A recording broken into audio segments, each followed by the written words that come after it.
Well, hello there. My name is Ian, and welcome to my YouTube channel. Joining me again is Mr. Jonathan Cornell from Immersive Audio Album, who you may also know for his work in the Atmos mixing field, most recently for Christopher Holt and Across the Milky Way, that record, which if you missed it, you can check out our discussion about that on this channel. But don't go check that out yet because we have some Jimi to talk about. And I think that the focal point of this discussion, and I'm holding up the box set, but we're not going to talk about the box set. The focal point of this discussion is going to actually be the Axis Bold as Love album, which is effectively the new thing here in terms of like the Atmos mixing scene. But we're also going to talk a little bit about this guy here. This is Electric Ladyland, and this was a mix that was put on streaming like 2022 or something like that. And like 22 or 23. It's been there for a while. Well, I remember it being on there at the same time as the Doors mixes, which we talked about last time. And it's funny that they both came out on physical media around the same time, because now they're just going to be linked in my brain forever. So we were kind of talking about it before we went on air, this rather odd choice by the record label, which I guess is Sony Music Legacy Records, to kind of dump these three releases all on the same day. So we have the Axis Bold as Love box set, which is simply titled Bold as Love, the Electric Ladyland Atmos mix, and we also have this live performance from the Los Angeles Forum, April 26th, 1969. So we're going to touch on this a little bit, but I think Axis is kind of going to be our focal point, and we're also going to talk Electric Ladyland. So as we were kind of talking about, before we went on air, so to speak, there's really no need to kind of paint a contextual picture of Jimi Hendrix because everybody knows Jimi's background. He's maybe the most famous rock star of all time, outside of like the Beatles. So I guess we could start this conversation by talking about the history of the Hendrix studio catalog in the surround sound format. So Jonathan, take it away. Sure. So I think for a lot of people, kind of getting Hendrix's stuff in surround was kind of like a holy grail thing because his music is so perfect for it. Now, granted, even though as adventurous as the music is with, all the guitar parts swirling around and the flanging, the way these albums were recorded, in the late 60s actually presents a lot of challenges for mixing them in surround, particularly the Axis album, which was recorded using the like half-inch 4-track format, like a lot of albums were in the mid to late 60s. But before we had these Atmos releases, the first Hendrix studio release to come out in surround was the 50th anniversary edition of Electric Ladyland in 2018. It came out in this nice, I don't have it in front of me, but it's like a book-shaped edition with a Blu Ray. And of course, it was Eddie Kramer, who was the original recording engineer at all these records and kind of Jimi's right-hand man, who did the 5.1 mix for that. And then more recently, we had this very cool second box set called like Electric Lady Studios. And it basically has 5.1 mixes of pretty much all the studio tracks that Jimi had finished before he passed after Electric Ladyland. So it's something like maybe 20 songs. And these songs have been released in a variety of different configurations over the years. Like, obviously, after he passed away, there were these three studio records, Cry of Love, War Heroes, and I forget what the third one was called. It was either New Rays of the Rising Sun or the Rainbow Bridge? I think Rainbow Bridge. And then the first Rays of the New Rising Sun was like another reissue they did later. That's supposedly what they say Jimi would have called it. Okay. Maybe like they had some notes that he wrote down that was the working title he was thinking of. But I think the intention was for it to be like another sprawling double album, like Electric Ladyland. And like some of those songs are great. Nightbird Flying is killer, Easy Rider, Freedom, Pally Gap. Yeah, there's a lot of great stuff on that. So now we go ahead to, and the Electric Ladyland mix was done before Atmos came out in 2018. So now we're into the Atmos era.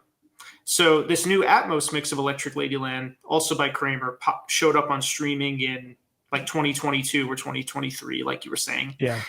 And then it was a big surprise this year that we got a surround mix of Axis finally, and on Blu Ray, no less. So when the Electric Ladyland 5-1 mix came out in 2018, I remember it came out the same day as the 5-1 mix of the Beatles' White Album. So that was like a marquee day in the surround community. And I remember it was one of my most anticipated 5-1 mixes of the year. Because, Electric Ladyland, how many vintage albums can you think of that feel like they're more suited to this format? And I remember, like, when I first listened to it, I thought it was, like, okay. Like, I wouldn't say I was totally disappointed. Like, the high points were very good. We're going to talk about the Mermaid side, which is, like, side 3, is certainly a highlight of the Atmos mix. And it was in the 5-1 mix as well. But then, like, as so often happens with surround releases, sometimes it's the songs that you're not looking forward to are the ones that are the highlights, and the ones you are looking forward to, like in this case, Crosstown Traffic and All Along the Watchtower, were easily the most disappointing of the tracks of the album. I mean, that's my personal opinion. Maybe people in the comments might disagree. And Electric Ladyland, if you read the liner notes in the 2018 box set, Eddie Kramer mentions it was recorded on an experimental 12-track machine. So I think this was kind of an unusual format because usually, like, there's 8-track and 16 tracks. So they had this 12-track 1-inch machine. I think it was maybe one of a kind.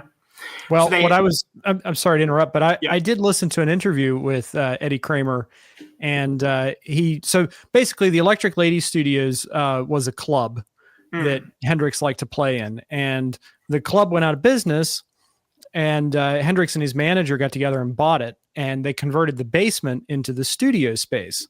And at that point, of course, the Beatles were using 8-track on albums like Sgt. Pepper. And they would have set it up for 8-track, but Kramer was already thinking, there's more down the line. So the studio was actually outfitted to go up from there. But basically the point I was getting at is even though they had this kind of expanded source material relative to the other albums, the Electric Ladyland 5-1 mix, I would characterize it as pretty conservative. Yeah. So when they announced that they were going to do Axis and Atmos, which was recorded with more limitations, I kind of thought to myself, like, is it really possible they could do a good Atmos mix of this album? And I think, we're gonna get right into it, but I think the Atmos mix of Axis is kind of astonishing. Yes, it is, considering what it was mixed from and the age of the recordings. Yeah. Do you want to tell folks like a little bit about that? Because so we're talking about a 4-track recording, and what the technique would have been back then would have been submixing. So they would have recorded to 4-track, submixed it down to like a stereo track, and then added to it. So in this case, Jimmy's guitar and the bass would have been on 1 track. And something that was very unusual is they actually recorded the drums on 2-track. Yeah, so they're recording at Olympic Studios, which is, as a lot of people know, Jimmy's sort of fame kind of started in the UK. At the time, where he was playing in clubs in the UK, and then they were tracking at Olympic. And the first record, the first 2 records were done in the same year, which is also like kind of astonishing. Yeah, actually, according to these liner notes, they finished Are You Experienced, and the next day they started working on Axis Bold as Love. So I think it's kind of like the same thing that was going on with the Beatles, where you're at that period where it's starting to switch from mono to stereo.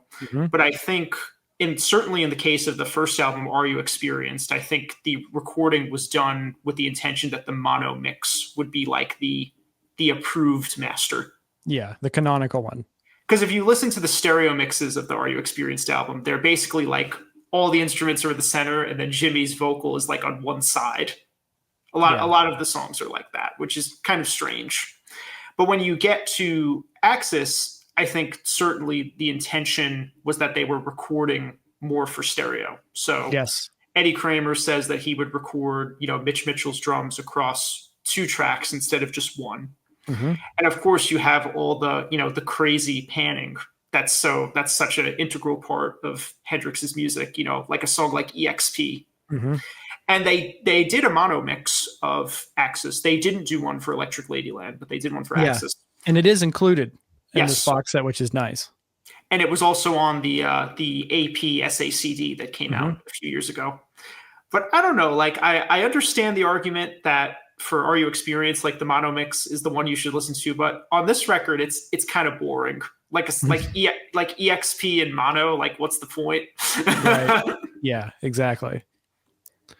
Yeah, it's interesting. They actually talk about this in the book a little bit, that EXP track was recorded by Terry Brown, who would later go on to produce Rush between the years of like 74 to 84. So like the first 10 years of Rush. But anyway, so the story goes is that they had mixed down the entirety of side one of this record.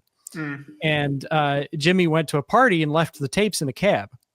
So they had to redo everything. And this is just kind of factoring into your point about it being a stereo, intended for stereo.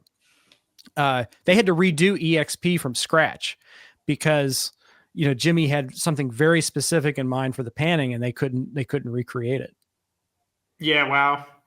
Well, sort of going back to what you were saying before, so recording on 4-track, I mean, I think the first album, from what I've read, was done without reduction mixes. Like, I think it was just like straight 4-track. And if you listen to the stereo mixes, it kind of makes sense that it would be that way.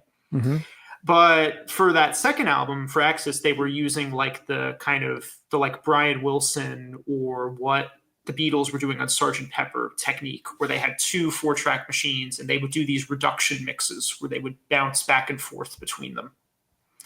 So one of the things that's cool about modern technology is in the case of, for the Beatles album, when they remix Sgt. Pepper, and for Axis now, they have all the original first generation tapes. Yes. So, I mean, it's not quite clear. Like Eddie Kramer has sort of talked about this a little bit in some interviews that have been done recently. I think there's certainly at least one layer of reduction mixing where they would go back to one machine. So they have those 2 original 4-track tapes. They have one that has the original drums and bass and like a scratch vocal. And then there's the second one, which has the reduction of the drums and then like some extra guitar parts or vocals or percussion or whatever. And they're able to take those 2 4-track tapes and like digitally align them in a Pro Tools session. So you can mix now from 8 tracks instead of 4. And if they did multiple reduction mixes, it could be more than 8 tracks. Like in the case of Sgt. Pepper, there was an interview with Giles Martin when he did the remixes of that years ago. And there's pictures of his Pro Tools session. And for some songs, like A Day in the Life, like it's 12 to 16 tracks. Like they did that many reductions. Yeah. So all that is to say, there's more you can do with 8 tracks than 4 in an Atmos mix. But there's still not that much you could do with 8 tracks in an Atmos mix, compared to some other records we've talked about in this channel that were done in the 70s. But I think they did an incredible job mixing this record in Atmos. It's true to the original in the sense that they kept all the weird panning. Like there are a lot of songs where Jimmy's voice is on one side, or sometimes like it moves around, and they kept all of that in the Atmos mix. But it's got this, added dimension to it. Like you think about a song like Up From the Skies. The original stereo mix is kind of like Jimmy on the left, guitar on the right, or maybe it's the other way around. I forget. And like they switch places a couple times. And in the Atmos mix, it's like Jimmy's vocal in the front, but now the guitar is mostly in one of the side speakers. So it kind of feels like you're inside of the stereo mix, which I think is exactly what a great surround or Atmos mix should do. Yeah. Yeah, I would agree with everything you said there. Now, is this the first time that they've actually gone back to the original tapes for the Axis album? I think so, because they had done, there was that AP SACD, which was a remaster of the stereo and mono mixes. But by going back to these original tapes, you get kind of another layer of clarity on top of that. So I think this is by far the best sounding version you'll ever hear of this album. Yeah. Yeah, exactly. Yeah. And to me, it's like you even brought this up sort of in Messenger this week, but sort of comparable to that first Wilson mix of In the Court of the Crimson King, where it's like suddenly we had all this fidelity that we hadn't had before.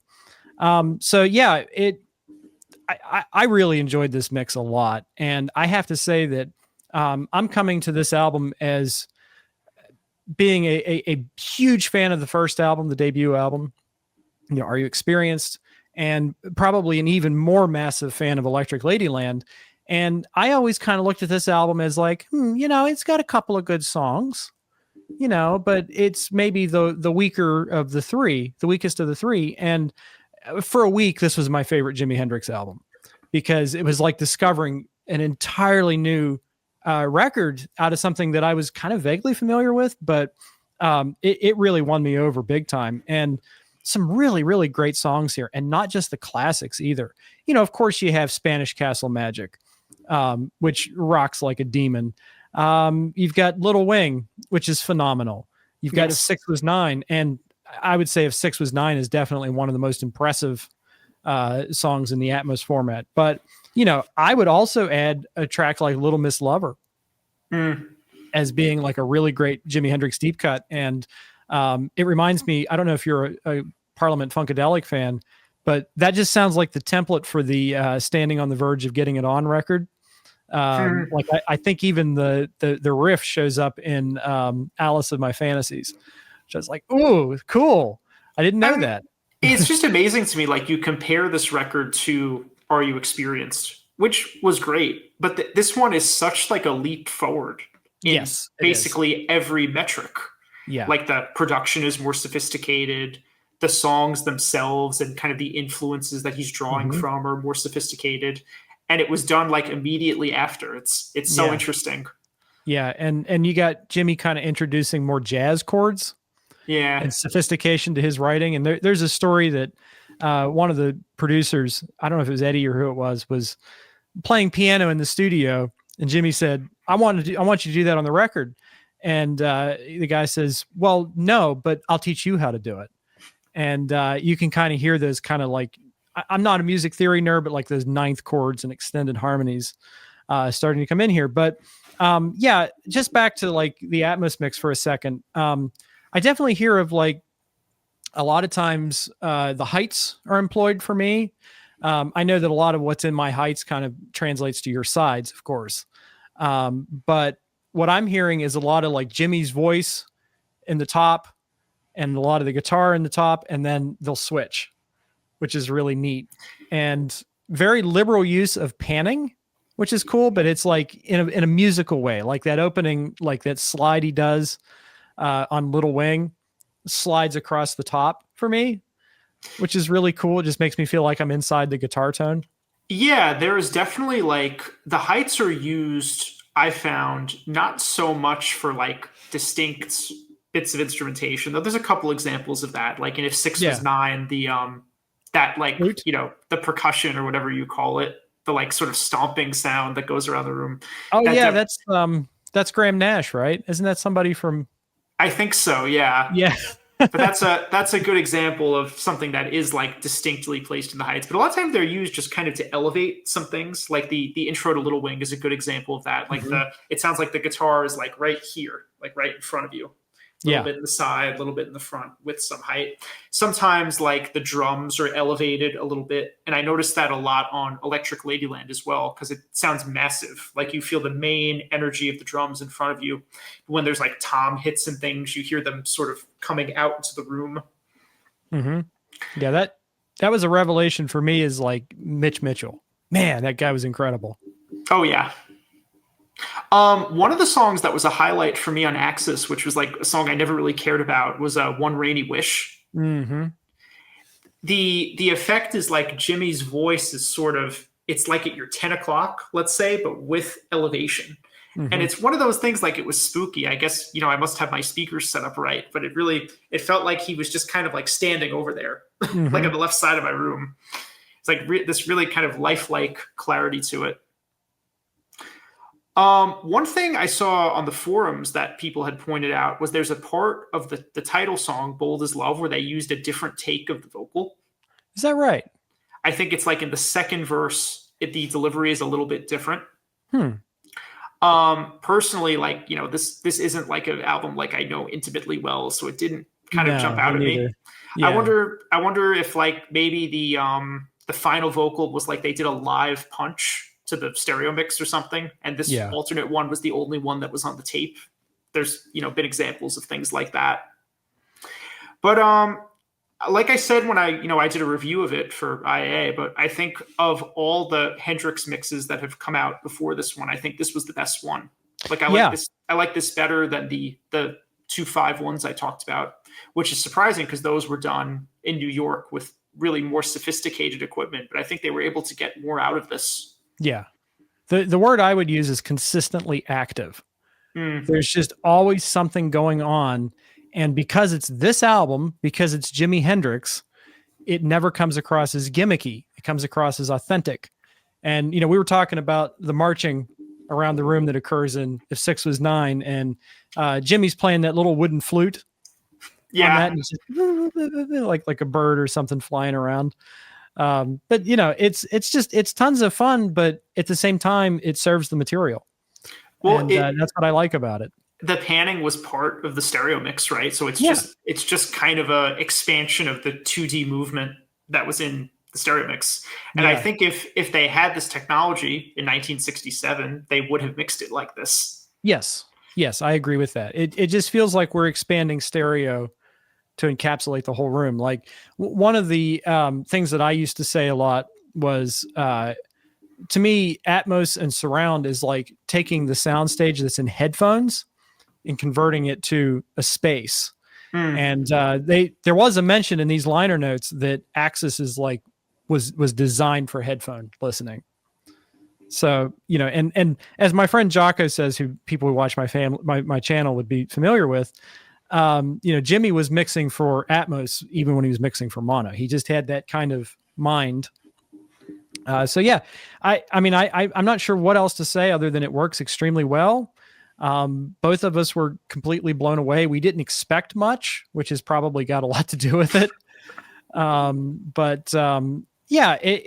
It's way more than I ever thought like you could get out of a 4-track recording. And, maybe it is a little bit front heavy, but at the same time, like, I've mentioned this on the Doors video, but I just put my heights up and that makes a whole nother experience for me. So I don't mind it so much if mixes are a little front heavy and you just have a little bit of stuff trailing behind, because it's like something like I mentioned Little Miss Lover. You do hear like the gang vocals like the, hey, Little Miss Lover, that's coming at the back of your neck.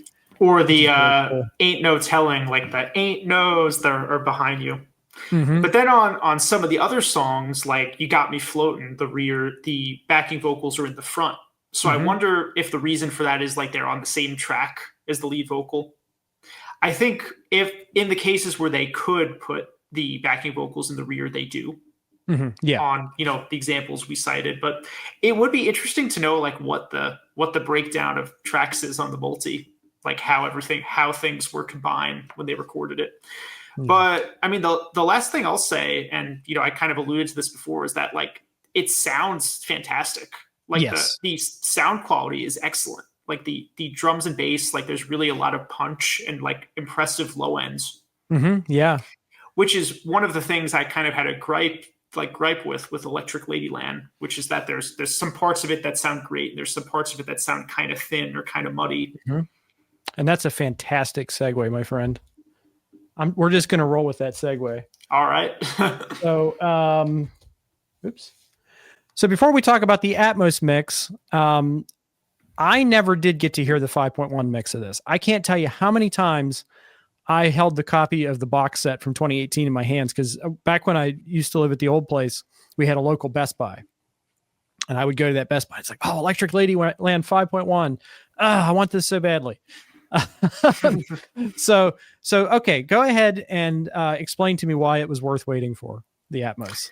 Well, I mean, I kind of alluded to it a little bit in the intro, but the 5.1 mix of Electric Ladyland is kind of strange. Like in some ways, the way it was approached almost feels like some old quad mixes. And I think part of the reason might be because it was Eddie Kramer's first sort of studio surround mix, and it's kind of a hard album to cut your teeth on. Granted, he mixed the original one, of course. And he's from that era too, so that might have something to do with it. the original stereo mix of Electric Ladyland, could be one of the greatest stereo mixes of all time. Mm-hmm. I mean, you think about some of those songs like, 1983. I can't imagine how they mixed that song analog, all the different like tape loops and things and backwards parts. Yeah. But, it was a very sophisticated mix. I think by far it was the most sophisticated of the three albums. Yes. So the 5.1 mix, the way it was done was kind of, you mentioned this idea of like taking the soundstage on headphones and trying to replicate that effect on speakers. Mm-hmm.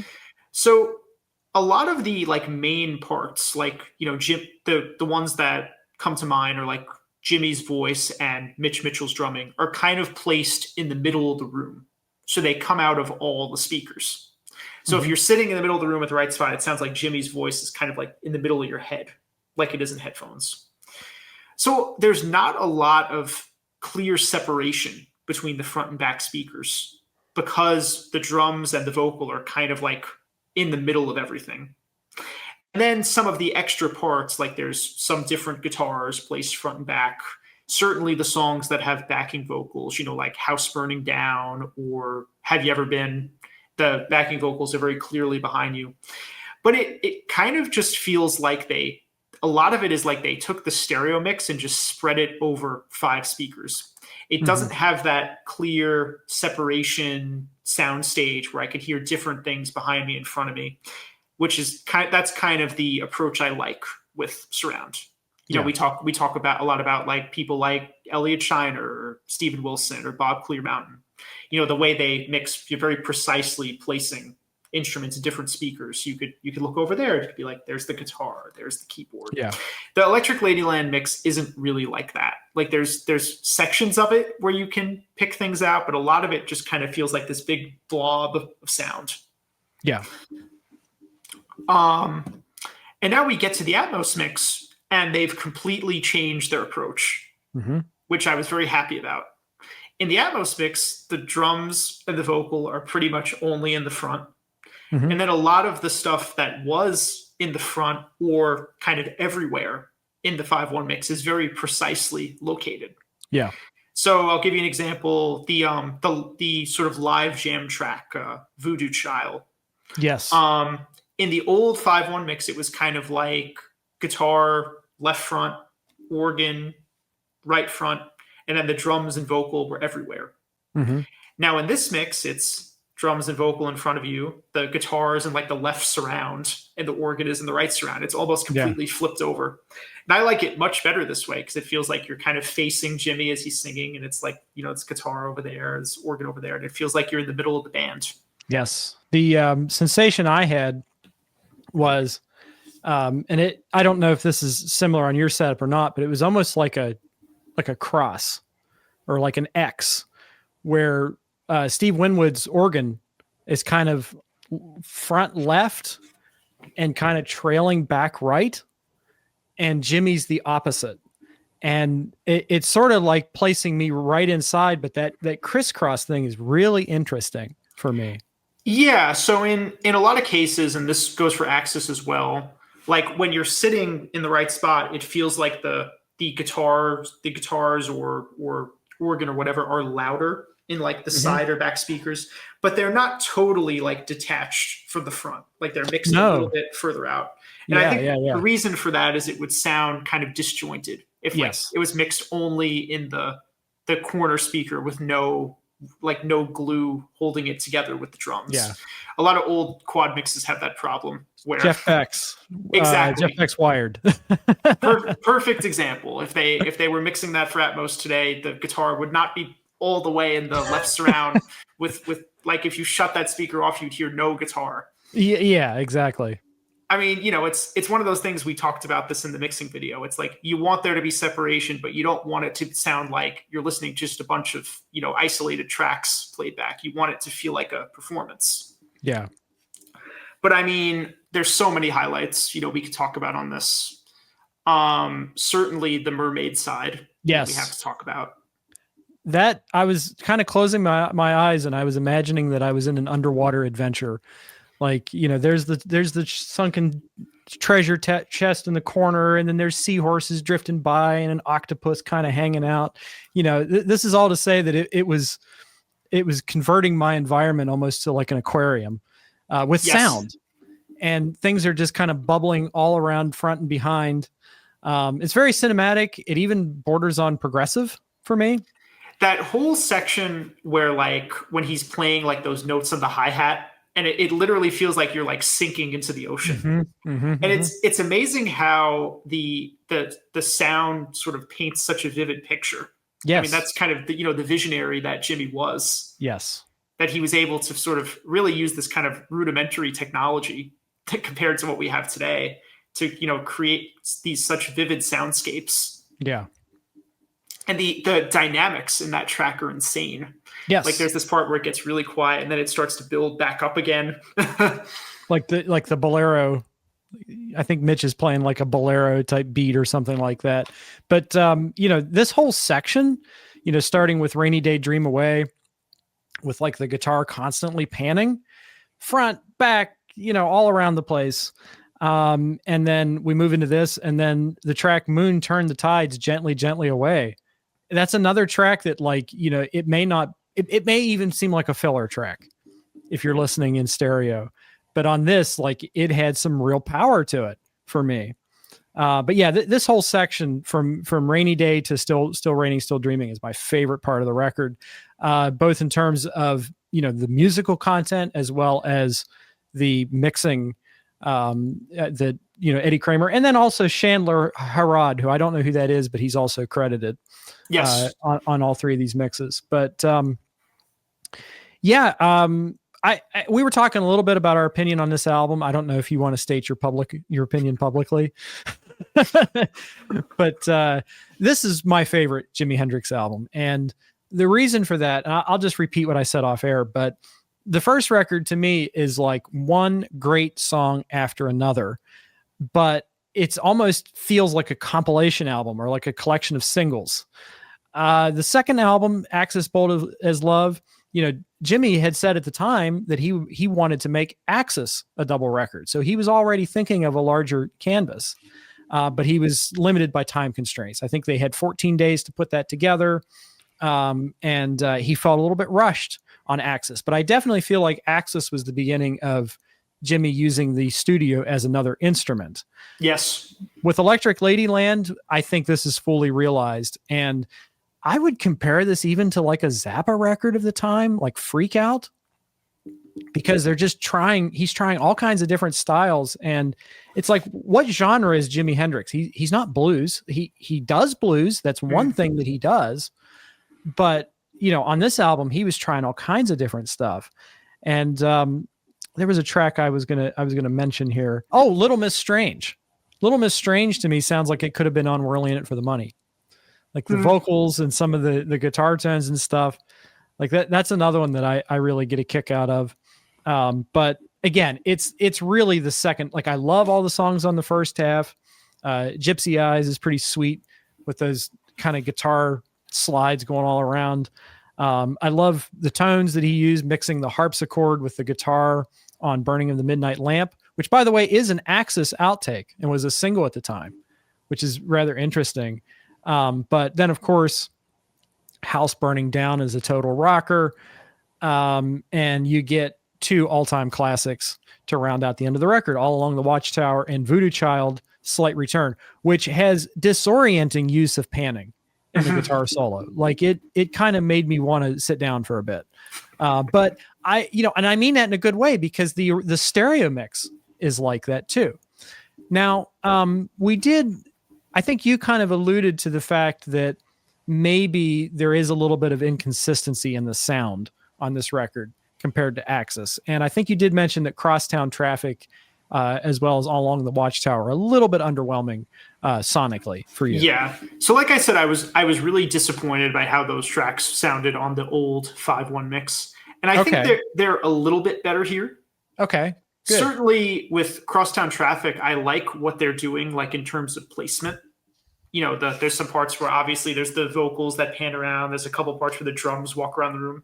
But for whatever reason, I find there's a real like low end deficiency on that song relative to the original stereo mixes. I mean, when you listen to that song on headphones, like it really hits. And in the 5.1 mix, it sounds kind of diffuse. In the Atmos mix too, it's kind of diffuse, kind of lacking the punch that I'd like to hear in that song. And it's worth pointing out, of course, that Crosstown Traffic and All on the Watchtower were recorded at Olympic. Okay. Before they went to New York and did the rest of the album.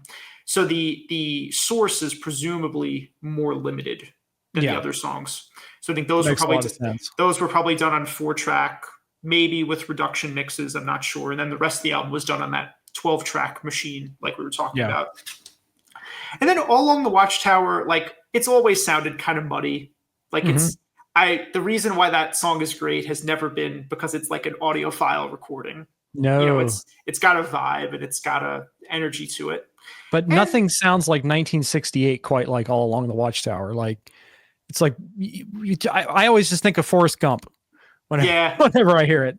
but I think the Atmos mix of it was like satisfactory. You know, you could hear the acoustic guitar mostly in the sides. There's a couple of parts where like the guitar solos, you know, they sweep back and forth or pan front to back. So I think that song, like it sounds fine in the Atmos mix. It's a better experience than the 5.1. But for Crosstown Traffic, it seems like for whatever reason they just can't recapture the magic of the stereo in the surround versions of that song. Yeah, and do you think that's a problem with the glue, or is it just something that they did back then with the equipment that they had that they couldn't recreate? Hard to say. I'm not sure. I mean, it's, you know, these aren't really like technical terms like, you know, glue or punch. It's just sort of trying to describe how I'm experiencing it. But it just doesn't quite hit the same way. Yeah, I would agree with that. But luckily, we do get the original stereo mix included, and it's been mastered by Bernie Grundman, who's one of the greats in the industry. I confess I did not listen to much of the stereo mix that's included, but I'm just going to assume it's great because Grundman has yet to let me down. So, I mean, I may listen to it and eat my words, but so if you really don't like the way Crosstown Traffic sounds in Atmos, you can just switch over to the original mix and presumably it sounds great. The other thing on this record is there's a lot of like tape flanging. Yeah. You know, isn't in at the end of Axis, that drum break is like one of the first examples of that in popular music. But like you think about songs like, you know, Gypsy Eyes or House Burning Down is probably the chief example of tape flanging, you know, on the guitars.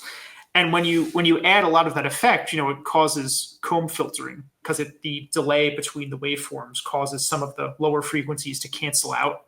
So that's another reason why you can end up with kind of this kind of muddy lack of punch.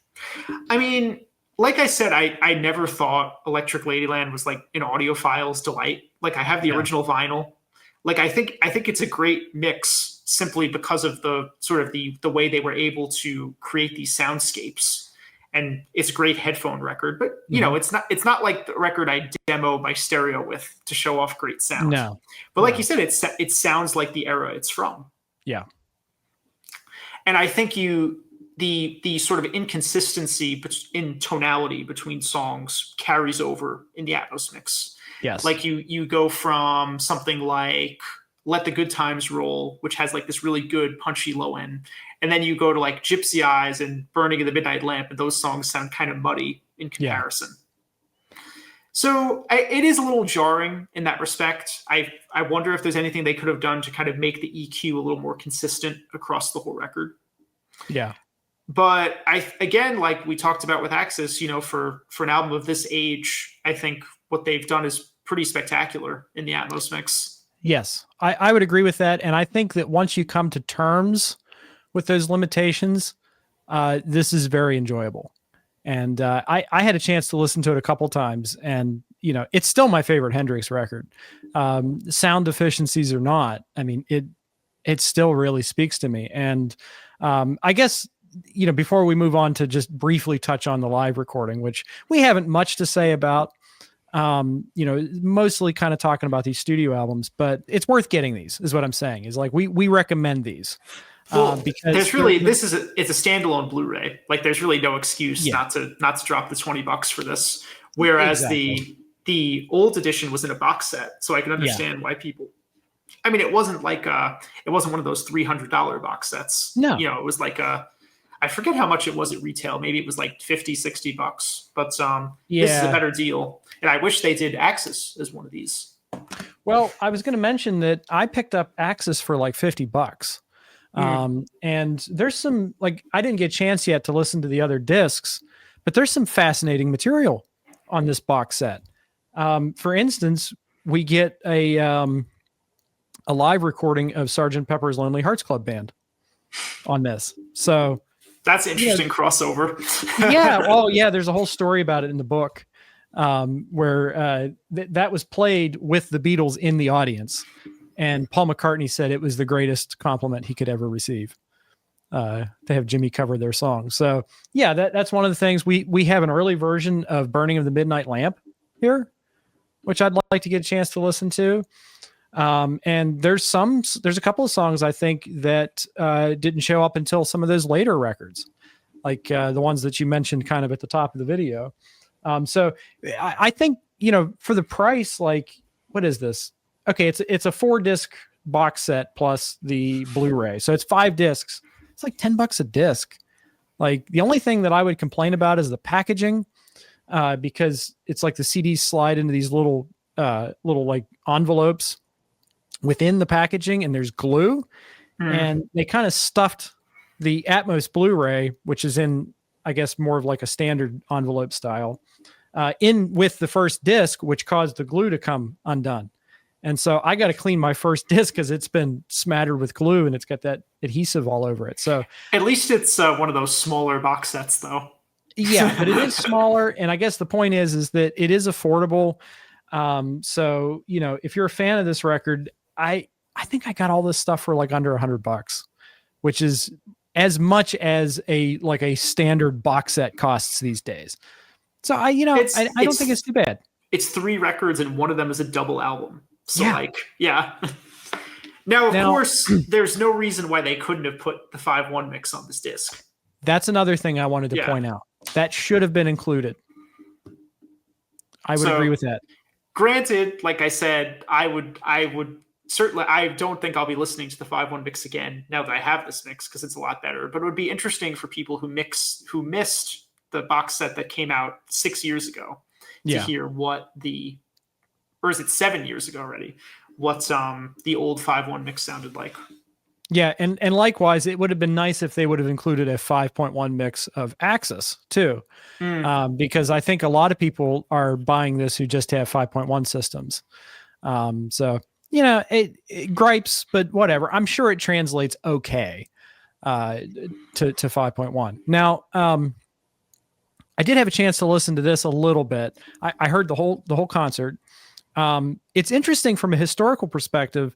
I was talking about it kind of before we started the video, that the opening acts here were the Moving Sidewalks and the Soft Machine. So the Moving Sidewalks was Billy F. Gibbons' band prior to ZZ Top. And Billy has a foreword in this booklet, which is definitely worth a read.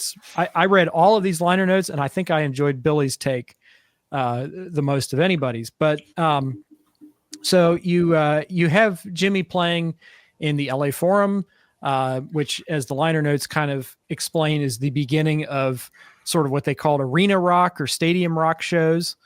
And this is a great set list that's, I suppose, mostly the first 2 album material, but then you do get a greatly extended version of the Voodoo Child Slight Return, which we get to hear a little bit of Cream in the middle of, which is fun. Which I guess Jimmy played Sunshine of Your Love a lot. So we get kind of extended versions of these songs. Like, I think Spanish Castle Magic is like 12 minutes, and you get Jimmy doing like an exploratory solo unaccompanied thing in the middle of it, which is really neat to hear. This is all to say that it's a strong performance. Jimmy's playing very inventively. There's kind of the socio-political thing going on at the same time as he's like yelling at the cops and telling people to sit down and stuff. That's all fun and tied to the era, and I enjoy that kind of thing. But let's talk a little bit about the Atmos presentation, which, as I kind of told you, is about what you expected it to be. Yeah, well, I mean, surround mixes of live performances, granted there are exceptions, like we talked about in our live albums video, but typically it's kind of like you have the band in front and whatever audience mics are kind of spread out all around you. And this being, a vintage live show, I mean, I think it's, about as immersive as it could be given the source. You mentioned there's a couple moments like in Star Spangled Banner where like some of the guitar feedback moves around, which is fun. Mm-hmm. But it's, one of those like you're in the front row at the gig kind of mixes. Yeah. And I think for what it is, it sounds good, but it's not like something I demo my Atmos system with. Right. Exactly. Yeah. It sounds like the drums are recorded mono and they sound a little bit thin. I would compare this to the sound of like the Carnegie Hall Jethro Tull set, which was, I guess, the next year. It was 1970, different venue, obviously. But it's kind of like similar in terms of placement too, with like the band up front, and you kind of hear the venue ambience and like the back wall of the venue behind you. I don't hear really much of any height activity in this, other than just like, again, like maybe a little bit of ambience. The only exception would be the Star Spangled Banner, which it's a nice version of it. Like this is prior to the Woodstock version, which is, of course, the iconic one, and it's much longer. But this is like under 3 minutes. So it's kind of like a nice diversion in the middle of everything. The version of Purple Haze here is bordering on avant-garde to me, which is nice. It's different. It's kind of interesting that here's Jimmy taking his greatest hit and just, strangling it to his will, which I enjoy. So I don't enjoy this one maybe necessarily as much as the studio albums, but it's still great from the historic context to have this performance presented this way, which kind of puts you in the audience. So I can't complain too much about it. Yeah, I think that's exactly right. It's more interesting purely as a kind of historical document of the performance than it is as like an immersive experience. Yeah. But it's nice to have it on a standalone Blu Ray. Yeah, indeed. And it kind of like the way that they released this, it kind of takes one box set and expanded it to another 2 discs. So I can't complain too much. I enjoyed everything here. Obviously, I think when we get to the recommendation part, which we did touch on a little bit, we recommend the studio records over this.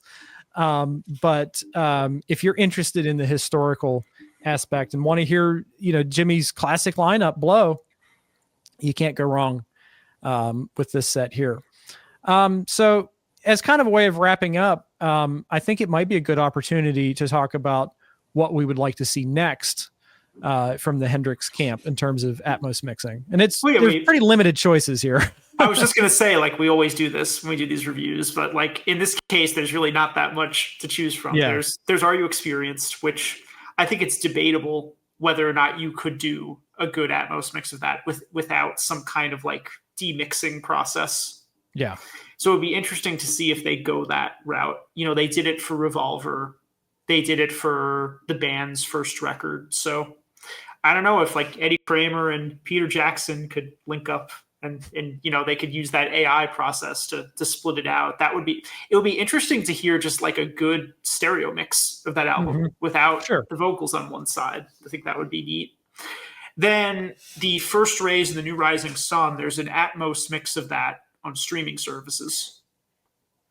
I think it's almost all the same tracks that are on the Electric Lady Studios box. So that could be a good standalone Blu-ray. It would be nice if they put the dedicated 5.1 mixes in too, but I'm sure it'll be like the Electric Ladyland one where they'll leave those in the box set, and the standalone would just be the Atmos. And is that kind of it for studio stuff? It is. I mean, I guess for live, there's the Band of Gypsies recording, right? Yes, which is a great set, but it's a different band. It's a very different feel. It's more funky. I would say less experimental. but a solid album. So yeah, hey, why not? Talking about Eddie Kramer as someone who's become kind of a cheerleader for Atmos. He's done like a classic Kiss record that he did the original mixes of that's coming out soon in Atmos. Oh, okay, cool. It's their famous live album. It's called Kiss Alive. But I think if you look at some of the other things he's done in his discography, like Led Zeppelin, for example, it would be cool to see him get a shot at more of these classic records he mixed back then in Atmos. Because I really like his work on the studio records on these last two, on especially Axis and also Electric Ladyland. Yeah, and Led Zeppelin is something that it's a lot of untapped potential there in terms of Atmos mixing. To me, they're like the holy grail surround band. Yeah. None of their studio stuff has ever been mixed in surround. So I wonder if Atmos will finally be the format that gets them on board. Not that this has anything to do with Jimi Hendrix, but well, Jonathan, I want you to brace yourself because here comes a segue.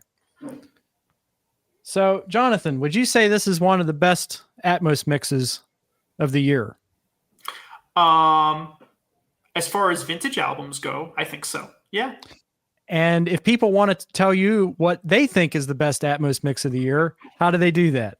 That was a good segue. If you go on to immersiveaudioalbum.com, we're currently hosting the 6th edition of our annual Listener's Choice Awards, where we ask fans to vote for their favorite Atmos mixes of the year.